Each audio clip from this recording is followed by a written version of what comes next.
بسم اللہ الرحمن الرحیم۔ السلام علیکم معزز طلبہ کرام، آپ سب کیسے ہیں؟ آج ہم نور الانوار کے سبق نمبر 240 کو پڑھیں گے۔ آج کے ہمارے سبق کا عنوان ہے مجاز بالزیادت کا بیان۔ آج کے ہمارے سبق کی عبارت وَأَمَّا الْمَجَازُ بِالزِّيَادَةِ مِثْلُ قَوْلِهِ تعالیٰ سے شروع ہوتی ہے۔ آئیے سب سے پہلے عبارت پڑھ کے اس کا ترجمہ کرتے ہیں، اس کے بعد اس کی وضاحت کی طرف بڑھتے ہیں۔ مصنف علیہ رحمہ لکھتے ہیں وَأَمَّا الْمَجَازُ بِالزِّيَادَةِ مِثْلُ قَوْلِهِ تَعَالَى لَيْسَ كَمِثْلِهِ شَيْءٌ، اور مجاز بالزیادت جیسے اللہ تبارک و تعالیٰ کا قول لَيْسَ كَمِثْلِهِ شَيْءٌ ہے کہ اس کی مثل کوئی شے نہیں ہے۔ فَيَصْدُقُ عَلَيْهِ أَيْضًا، تو اس پر بھی یہ صادق آتا ہے أَنَّهُ أُرِيدَ بِهِ غَيْرُ مَا وُضِعَ لَهُ، کہ اس سے غیر ما وضع لہ مراد ہے۔ لِأَنَّهُ ما وضع لہ هو التشبیہ لا التاکید أو الزیادۃ فيدخل في التعریف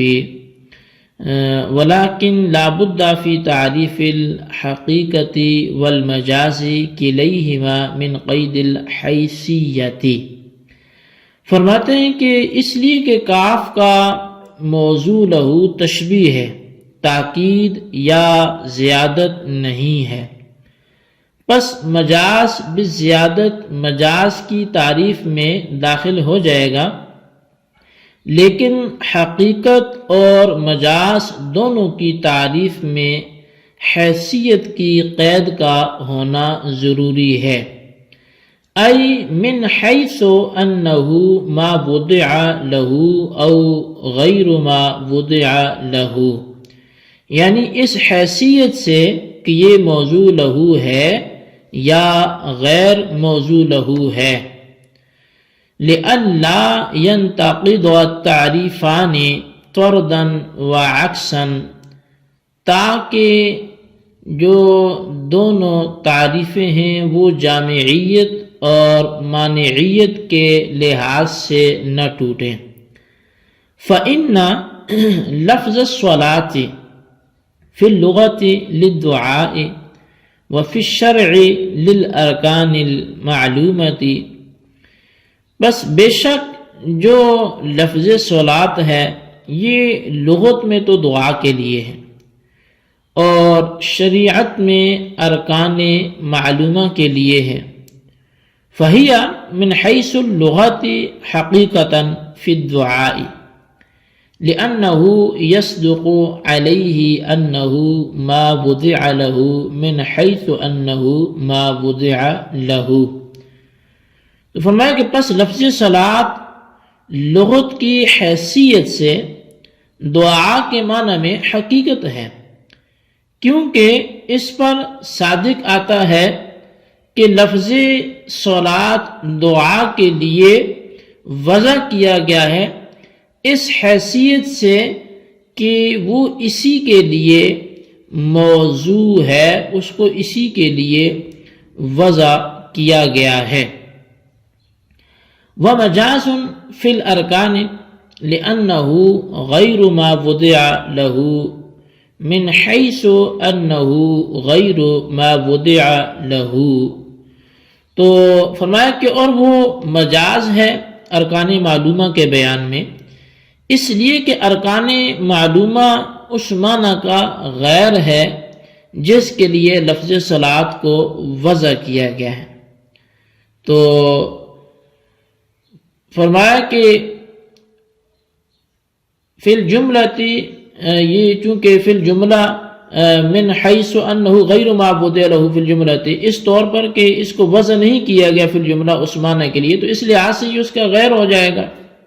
یعنی اس حیثیت سے کہ وہ اس کے لیے فی الجملہ موضوع نہیں ہے۔ ومن حیث الشرع حقیقۃ فی الارکان لأنہا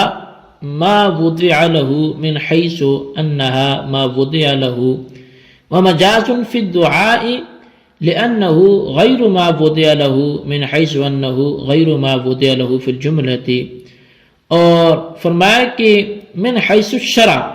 لفظ صلاۃ ارکان کے معنی میں حقیقت ہے، اس لیے کہ ارکان معلومہ لفظ صلاۃ کے معنی موضوع لہو ہے، اس حیثیت سے کہ وہ اسی کے لیے وضع کیا گیا۔ اور دعا میں مجاز ہے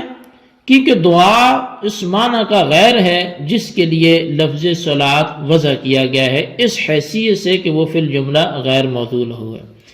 جی طلبہ کرام، یہ تھی ہمارے آج کے سبق کی عبارت اور اس کا ترجمہ جو آپ نے سماعت کیا۔ آئیے اب اس کی وضاحت کی طرف بڑھتے ہیں۔ اس عبارت میں در حقیقت ایک اعتراض کا جواب ہے۔ اعتراض یہ ہے کہ مجاز کی تعریف اپنے افراد کو جامع نہیں، اس لیے کہ مجاز کی مذکورہ تعریف مجاز بالزیادت جیسے لیس کمثلہ شیء پر بھی صادق نہیں آتی، اور مجاز کی تعریف اس پر اس لیے صادق نہیں آتی کہ اس آیت میں کاف جو زائد ہے، لیس کمثلہ میں کاف جو زائد ہے، اس سے کوئی چیز مراد نہیں ہے، نہ موضوع لہو مراد ہے اور نہ غیر موضوع لہو مراد ہے۔ بس جب کاف سے غیر موضوع لہو مراد نہیں ہے تو یہ مجاز بھی نہ ہوگا، حالانکہ مجاز بالزیادت کو سب نے مجاز مانا ہے۔ بہرحال ثابت ہو گیا کہ مجاز کی تعریف اپنے تمام افراد کو جامع نہیں ہے۔ اس کا جواب یہ ہے کہ مجاز بالزیادت پر مجاز کی تعریف صادق آتی ہے، اس طور پر کہ اس آیت میں کاف سے تاکید تشبیہ مراد ہے، اور کاف کا موضوع لہو تشبیہ ہے، اور رہا تاکید تشبیہ تو وہ اس کا غیر موضوع لہو ہے، اور کسی لفظ سے اس کے غیر موضوع لہو معنی کا ارادہ کرنا مجاز کہلاتا ہے۔ لہذا یہاں کاف زائدہ جو تاکید کے لیے ہے یہ بھی مجاز ہوگا، اور جب یہ مجاز ہے تو مجاز کی تعریف اپنے تمام افراد کو جامع ہو گئی۔ لیکن اس پر یہ اعتراض ہوگا کہ مجاز کے لیے یہ شرط ہے کہ معنی موضوع لہو اور معنی غیر موضوع لہو کے درمیان مناسبت اور اتصال ہو، اور تشبیہ اور تاکید کے درمیان کس طرح کی کوئی مناسبت اور اتصال نہیں ہے، لہذا کمثلہ کے کاف پر مجاز کی تعریف صادق نہیں آئے گی۔ تو صاحب نور الانوار کہتے ہیں کہ حقیقت اور مجاز کی تعریفات کو جامع اور معنی کرنے کے لیے دونوں کی تعریفات میں حیثیت کی قید کا ذکر کرنا ضروری ہے، یعنی یہ کہا جائے کہ حقیقت وہ لفظ ہے جو معنی موضوع لہو میں مشتمل ہو اس حیثیت سے کہ وہ معنی موضوع لہو ہے، اور مجاز وہ لفظ ہے جو معنی غیر موضوع لہو میں مشتمل ہو اس حیثیت سے کہ وہ معنی غیر موضوع لہو ہے۔ اور وجہ اس کی یہ ہے کہ اگر حیثیت کی قید کو ملحوظ نہ رکھا گیا تو دونوں تعریفیں نہ جامع رہیں گی اور نہ معنی رہیں گی۔ اس لیے کہ لفظ صلاۃ اگر اصطلاحی شرع میں دعا کے لیے استعمال کیا گیا تو یہ مجاز ہوگا، کیونکہ اصطلاحی شرع میں دعا کے معنی لفظ صلاۃ کا غیر موضوع لہو ہے، لیکن اس پر حقیقت کی تعریف صادق آئے گی اس طور پر کہ دعا کے معنی لفظ صلاۃ کا فی الجملہ موضوع لہو بھی ہے۔ بس اس صورت میں مجاز کی تعریف اپنے تمام افراد کے لیے جامع نہ رہے گی، اور حقیقت کی تعریف دخول غیر سے معنی نہیں رہے گی، اور اسی لفظ صلاۃ کو شریعت کی اصطلاح میں اگر ارکان مخصوصہ کے لیے استعمال کیا گیا تو یہ حقیقت ہوگا، کیونکہ شریعت کی اصطلاح میں ارکان مخصوصہ لفظ صلاۃ کا موضوع لہو ہے، لیکن اس پر مجاز کی تعریف صادق آئے گی کیونکہ ارکان مخصوصہ لفظ صلاۃ کا فی الجملہ غیر موضوع لہو بھی ہے۔ بس اس صورت میں حقیقت کی تعریف جامع اور مجاز کی تعریف دخول غیر سے معنی نہیں رہے گی، اور اگر دونوں تعریفوں میں حیثیت کی قید کو ملحوظ رکھا جائے تو دونوں تعریفیں جامع بھی ہو جائیں گی اور دخول غیر سے معنی بھی ہو جائیں گی۔ وہ اس طور پر کہ یہاں پر لفظ صلاۃ لغت میں دعا کے لیے وضع کیے گئے اور شریعت میں ارکان مخصوصہ کے لیے وضع کیے گئے، پس من حیث لغت دعا کے معنی میں حقیقت ہے، اس لیے کہ اس پر یہ صادق آتا ہے کہ لفظ صلاۃ دعا کے لیے وضع کیا گیا ہے اس حیثیت سے کہ وہ اسی کے لیے موضوع ہے، اس کے علاوہ دوسرے معنی کے لیے موضوع نہیں ہے، اور ارکان معلومہ کے معنی میں مجاز ہے، اس لیے کہ من حیث اللغت ارکان معلومہ لفظ صلاۃ کا موضوع لہو نہیں ہے، اس حیثیت سے کہ وہ اس معنی کے لیے موضوع نہیں ہے بلکہ دوسرے معنی کے لیے موضوع ہے۔ اور لفظ صلاۃ اصطلاحی شرع میں ارکان معلومہ میں حقیقت ہے، کیونکہ ارکان معلومہ من حیث الشرع لفظ صلاۃ کا موضوع لہو ہے، یعنی اس کو وضع اس کے لیے کیا گیا، ارکان معلومہ کے لیے وضع کیے گئے، اس کے علاوہ دوسرے معنی کے لیے موضوع لہو نہیں ہے۔ اور لفظ صلاۃ من حیث الشرع دعا کے لیے مجاز ہے، اس لیے کہ لفظ صلاۃ شریعت کی اصطلاح میں دعا کے معنی میں موضوع نہیں ہے، اس حیثیت سے کہ وہ اس کے لیے موضوع نہیں ہے بلکہ دوسرے معنی کے لیے موضوع ہے۔ تو عبارت میں